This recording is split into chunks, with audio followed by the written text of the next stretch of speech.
ഫെഫ്ക ചലച്ചിത്ര തൊഴിലാളി സംഗമത്തിന് വളരെ സന്തോഷത്തോടെയാണ് താൻ എത്തിയതെന്ന് നടി ഉർവശി.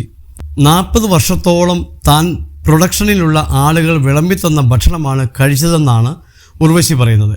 മമ്മൂക്ക അതിരാവിലെ ഫ്ലൈറ്റിന് വരുമ്പോൾ ചീത്ത പറയുന്നതിനെക്കുറിച്ചും വിശക്കുമ്പോൾ താൻ തളർന്നു വീഴുമെന്ന് മോഹൻലാലിനോട് പറയുന്നതിനെക്കുറിച്ചുമുള്ള ഓർമ്മകൾ പങ്കുവച്ചാണ് ഉർവശി സംസാരിച്ചത്. പണ്ട് സ്ഥിരമായി ഷൂട്ടിങ്ങിന് പോകുമ്പോൾ എറണാകുളത്തേക്കും തിരുവനന്തപുരത്തേക്കും ഓരോ ഫ്ലൈറ്റേ ഉണ്ടായിരുന്നുള്ളൂ. അത് രാവിലെ 5 മണിക്കാണ്. കൃത്യമായിട്ട് അതിൽ ഞാനും മമ്മൂക്കയും കാണും ചെന്നൈയിൽ നിന്നും. മമ്മൂക്ക ചീത്ത പറഞ്ഞുകൊണ്ട് വരും. ഞാനാണ് ആ ഫ്ലൈറ്റിൻ്റെ ടൈമിംഗ് ഇങ്ങനെ ആക്കിയത് എന്നതുപോലെ തോന്നും എനിക്കും. പക്ഷേ 10 വർഷമായി ഞാനിപ്പോൾ അങ്ങനെ വെളുപ്പിനെ എണ്ണീറ്റ് പോകാറില്ല. BP-യുടെ ചെറിയ പ്രശ്നങ്ങൾ കാരണം എനിക്ക് പണ്ടത്തെ പോലെ ചാടി എഴുന്നേറ്റ് പോകാൻ പറ്റത്തില്ല. പക്ഷേ ഇന്ന് വെളുപ്പിന് എണ്ണീറ്റാണ് ഞാൻ വന്നത്. കാരണം എനിക്ക് കിട്ടിയ ഏറ്റവും നല്ല ചടങ്ങുകളിൽ ഒന്നാണിത്. എത്ര നേരത്തെ വേണമെങ്കിലും ഞാൻ വന്നിരിക്കും. കാരണം ഞാൻ വീട്ടിൽ നിന്ന് കഴിച്ചതിനേക്കാൾ കൂടുതൽ എൻ്റെ അന്നദാതാക്കൾ പ്രൊഡക്ഷൻ ഓഫീസേഴ്സിൻ്റെ കയ്യിൽ നിന്നും കഴിച്ചിട്ടുണ്ട്. പണ്ടൊന്നും ബ്രേക്കില്ല.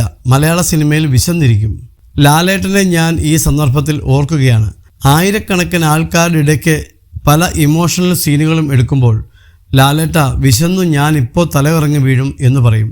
പതുക്കെ പ്രൊഡക്ഷനിലുള്ള ആളെ വിളിച്ച് ഒരു കരിയറിൽ ചോറ്, പുളിശ്ശേരി, മാങ്ങാക്കറി എല്ലാം കൂട്ടിയിളക്കി ഒരു സ്പൂൺ ഇട്ട് കൊടുക്കാൻ പറയും. കസേരകൾ ഒന്നുമില്ല.